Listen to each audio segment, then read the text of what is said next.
since I've been back from my vacay. I have not painted in over a month. Started because of my neck problem, which is like not 100% better, but I'm like able to do stuff. And then I was away in California for 3 weeks. We had a great time. I just got back and I'm leaving in a week to PorkCon. I'm up at my cottage. This weekend I was supposed to do something else, but a few things.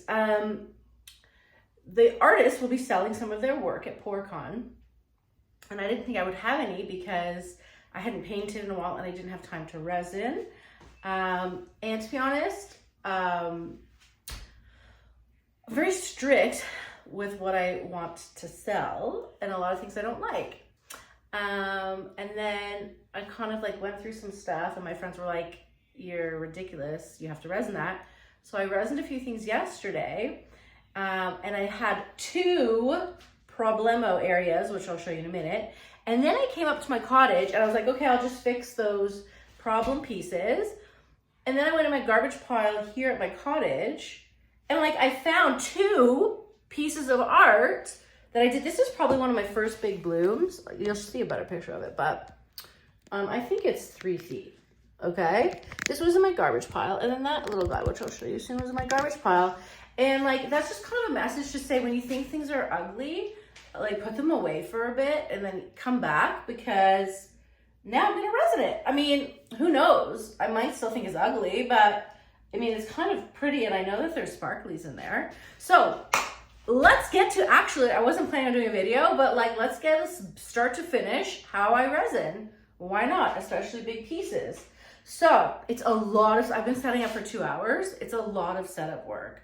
The actually resin part isn't as bad as the setup. The setup is super daunting. So I'm gonna try to go step by step. Ooh, baby, wanna get to you, girl. Step 1, we will have lots of fun. Step 2, there's so much we can do. I was about to say Backstreet Boys, but obviously we know it's not the Backstreet Boys. Okay, New Kids on the Block. Let's start. I'm actually lucky. At my cottage, this is a separate room that's closed off, which is so handy and amazing for many reasons. Toxins, smells, dust. But when I'm at home, I actually do it in my basement at home. And you just do the best you can. They have HEPA filters that can help. In terms of temperature, resin likes it to be warm and cozy. So like 71 degrees is very lovely. Let me put my hair up, it's kind of bothering me. By the way, it's obviously the hottest day of the year that I'm doing this in this room that's not ventilated, but that's fine. We gotta do what we gotta do, you know? Okay, ventilation. HEPA filters will help with dust and all that stuff. Ooh, okay. And then, yeah, in terms of like 71, like a nice warm bath, okay? It's probably like 85 in here, but oh well. Now, let's talk about types of resin. I have used for many years, there's no point in me showing it to you because it's discontinued. I'm so upset. This is from Canada, Artworks resin. I found it so easy to use. It was my favorite, so I'm gonna have to find a new kind. So for now, whatever, I can't tell you what to use. A lot of them have different directions. So what you'll need to get started, I said I was going step by step, and obviously I didn't. You'll need a covering for your table. I've covered this table in garbage bags because they work just fine. Obviously working with bigger pieces is more challenging. That's the way it is. You'll need little stands of some sort to put your art. I use my 4-ounce mixing cups just because I have them. You can use many different little cute things, whatever you want, just as long as it's elevated so the resin can drip. You will need some sort of tape if you so choose. I'm of 2 minds. So I used to do coasters. I should sit. I don't do coasters anymore because there's so much work and quite frankly, quite annoying. There's 2 things you could do with coasters. You could tape the backs and then peel the backs, or you can let the drips and then sand off the drips. both, maybe the sanding's more annoying.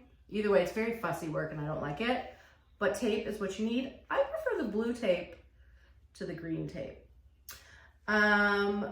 Then how do you tape your pieces? I tape my pieces, I leave a bit of a, oh, you can't see on this one. I leave a bit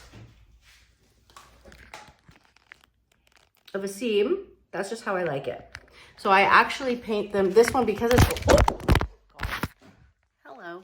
Hello. So sorry. Because this is an old one, I didn't tape it. Sorry. That's how I tape it pre-painting, and I leave the tape all the way on until it's time to take the tapes off. What do you put on top of this to protect it from dirt? I use big red Solo cups, and I use big canvases to cover them. They do have, like, if you're doing smaller stuff, they do have nets and things that you could use as well. Good option. You will need a mixing cup. This isn't even big enough for what I normally do. I'll probably have to use 2 of these. I like these mixing cups. They have, this is stone coat countertop things. I have a bunch of my stuff on my Amazon in my description where I get all this stuff. But these are good because it has like 1-to-1 ratio, many different ratios. You will need a kitchen torch and some butane. You fill it this way. Okay. You will need gloves.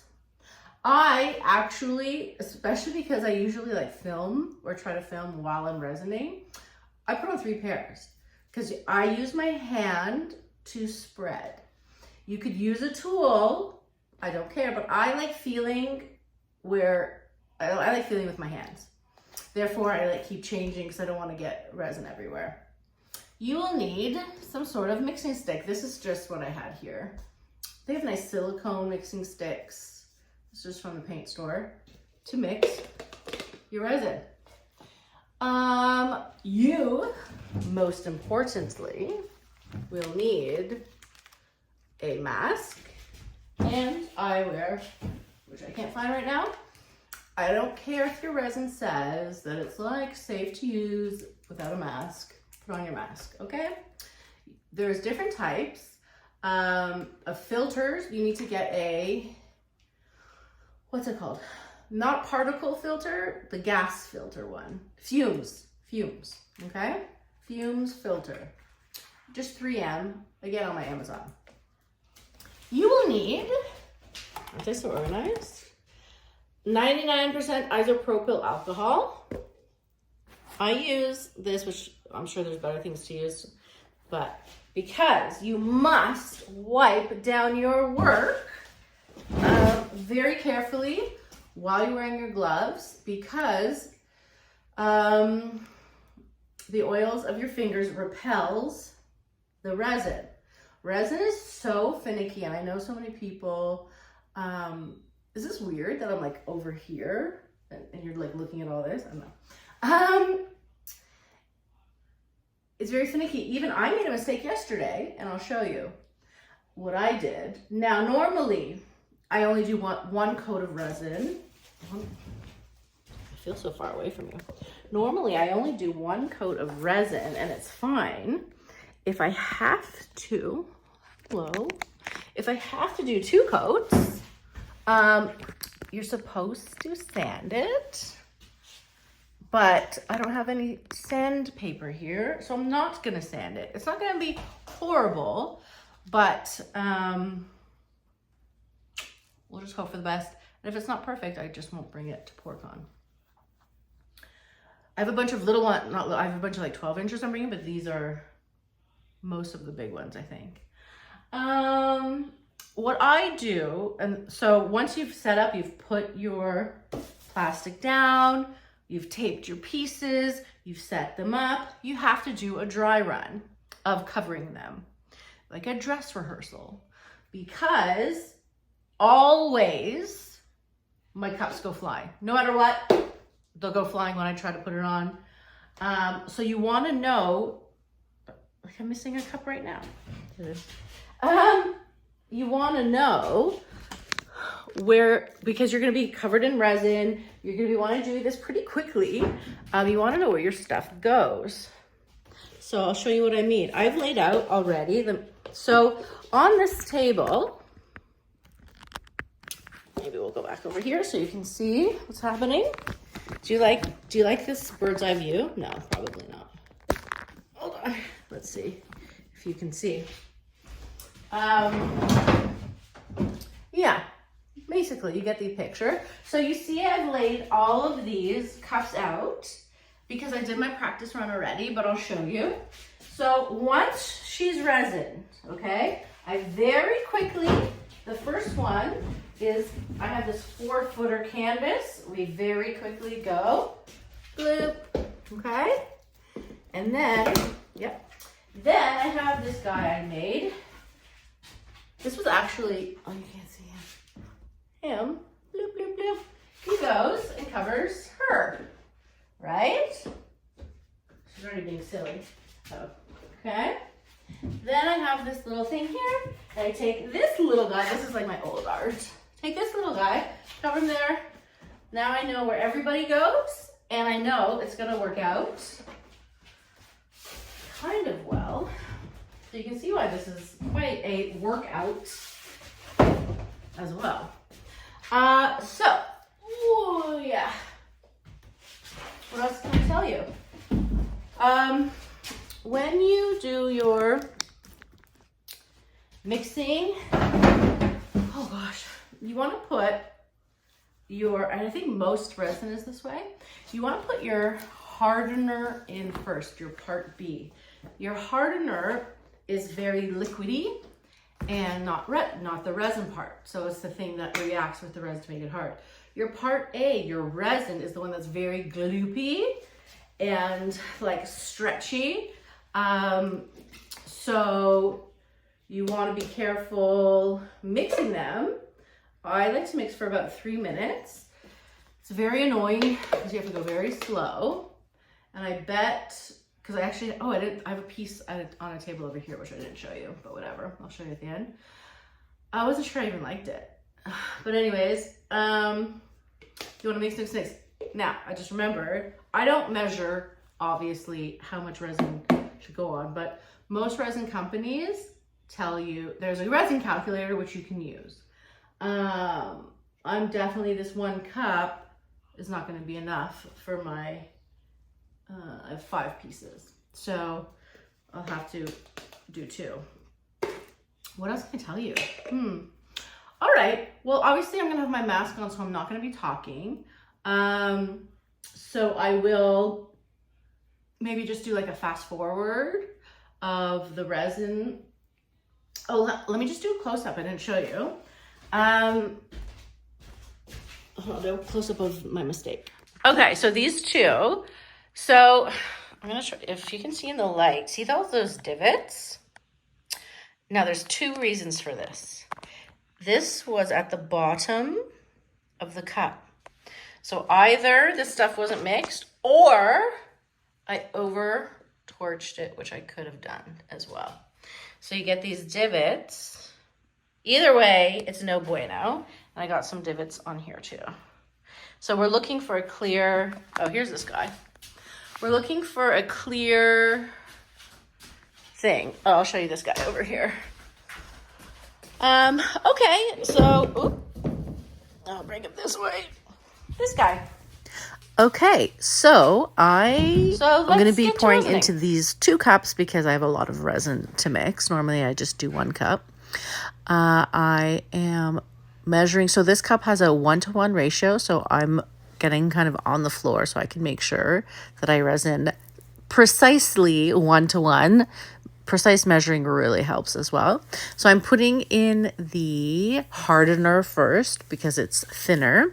Another tip I didn't tell you is if your resin, if it's cold, where you are or your resin is kind of sticky, you can give it a little bath, like a warm bath in the bottles. For a couple minutes, it just makes it kind of thinner and mix better. So now I'm going to take the resin part. Normally, the resin is more kind of clunky, but it poured right out here because my room was so hot. So it doesn't normally like pour out so nicely. And that was the perfect 1-to-1 ratio.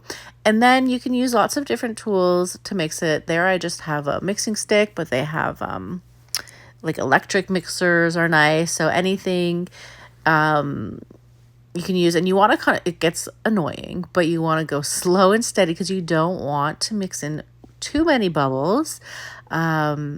And you want to really make sure that you scrape down the sides as you're mixing and scrape the bottom as you're mixing. So I am mixing kind of quick there just because I get annoyed. But also the reason I can mix quick is because I know this resin is really good with bubbles. When I figure out whatever new resin I'm using, I'm not going to mix that fast. I just want to show you, see, it's very cloudy. So when you first mix it, the first minute, it's kind of cloudy and you can see streaks. And obviously I'm fast forwarding this one, but in a few minutes, after a few minutes, I'm going to show you it actually, you know when it's ready when it becomes clear, and you'll actually see kind of bubbles floating, but you don't see as many lines or striations of it. That's when you know that it's ready to use. Sometimes even like some air bubbles pop up. So you can see it's kind of clear. You can see through it. That's when you know that it is time to pour your resin. Different resins have different times before working time. So some resins are half hours, some resins are a little longer. It just depends on your thing. I decided I'm just going to focus on the blue one, show you the blue one, just because why not? So there, I pour it down. Again, I don't measure. I am walking around the other tables, around the table, pouring the other resin. But when I'm ready, I use my hand to spread it. I really prefer to use my hand just because you can really feel if one area isn't covered properly. Oops, I knocked the camera there. And be sure when you do that to go around the edges, because you want the resin to be able to flow off the edges freely so it doesn't pull back. So make sure that you just get around the edges, and then let's get to the next part. So once it's all spread out, I take my torch. I just use a kitchen torch and I go quickly over it. You don't want to spend too much time on one area because you could burn the resin, and that's another reason you get those kind of divots in the resin. So you want to make sure. Now I get on the floor. Well, not on the floor, but I kind of crouch down to get eye level with the piece, because that's when you could really see. It is a kind of a workout, but you really want to see the surface, and you really want it to be a smooth surface, and you'll know that you're done. And I keep checking like many times within the first hour. But you'll see any little bubbles or kind of areas that need work. And I'll show you the close-up of what I'm looking for when I do it. See, when I do that, it's like a perfect mirror. Isn't that pretty? So that is what you're looking for, because when you see that, then you know you're in good hands. This is the finished product resined. This light is kind of like daylight, so you can't see how pretty the sparkles are, but they are, in fact, sparkly. I'm impressed with this job. I'm also going to show you the 32-inch, the Phoenix/Angel that I did. I hope you guys like this video. Hope it helped. Let me know. And I will see you again soon. Bye, guys.